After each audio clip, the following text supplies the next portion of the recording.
push rod except have a pointy stick on it and go right through your housing, puncture an airline, puncture, you know, who knows what. You set your vehicle on fire. Now you have compressed air in a fire zone. What's going to happen? You know,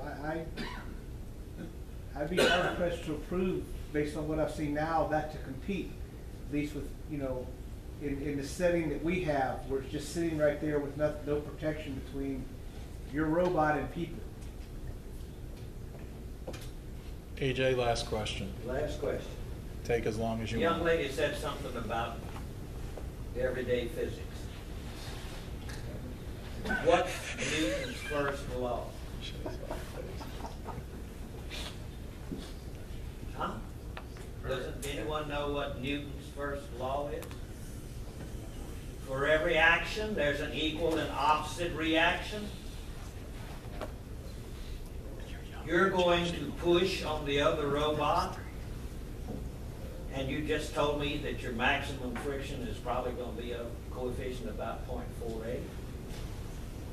Suppose the other robot has a coefficient of friction between its wheels and that surface of 0.6.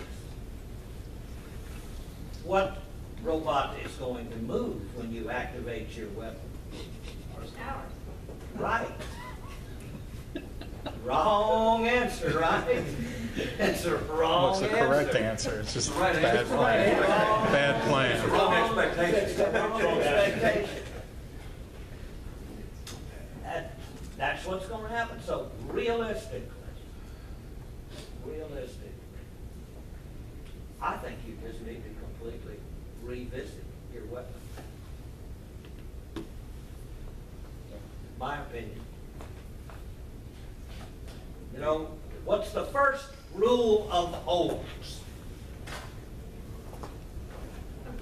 First rule, the first law, you know, you had the first law of thermodynamics?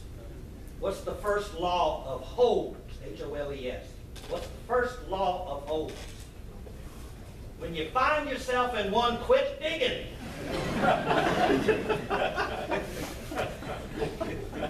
That's the first law of Holmes. I'm serious, think about it. I think you're absolutely right. And that's why if our friction testing that we perform from here on out doesn't give us conclusive evidence that we can overpower traction, we will completely revisit this. Okay, and then why 3 sprockets? Have you ever looked at a bulldozer? Have you ever looked at a bulldozer? Yeah.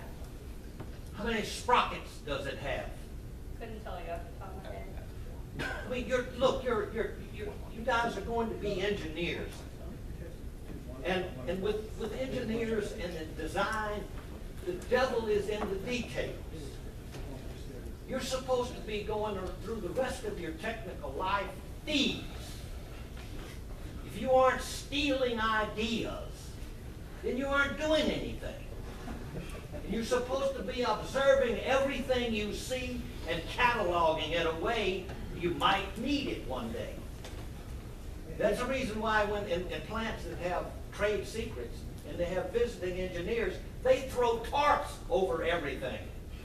They don't worry about cameras. The design engineer can see one thing, one glance, he's got the idea, it's gone. You've seen bulldozers, don't you worry about it, don't you think, well, how does this some bitch work? You know, how many sprockets does it have? How many of these, bogies is what I'm talking about. How many German Tiger tanks have you seen go across the black and white screen on the World War II movie? Probably not. But it's only got one sprocket. It's only got one sprocket. It's got all kinds of other cylindrical devices, but only one sprocket. You only need, you told me you were only going to drive the rear, right? You only need one sprocket. The others, if you want the middle one in the middle, in case you run across a bump, that's the only reason you would have that one in the middle, right? If you run across a bump. And there will be bumps. The competition last year, there was at least an 1/8 of an inch upset of sheet metal. That anybody that was cruising at less than an 1/8 of an inch snagged.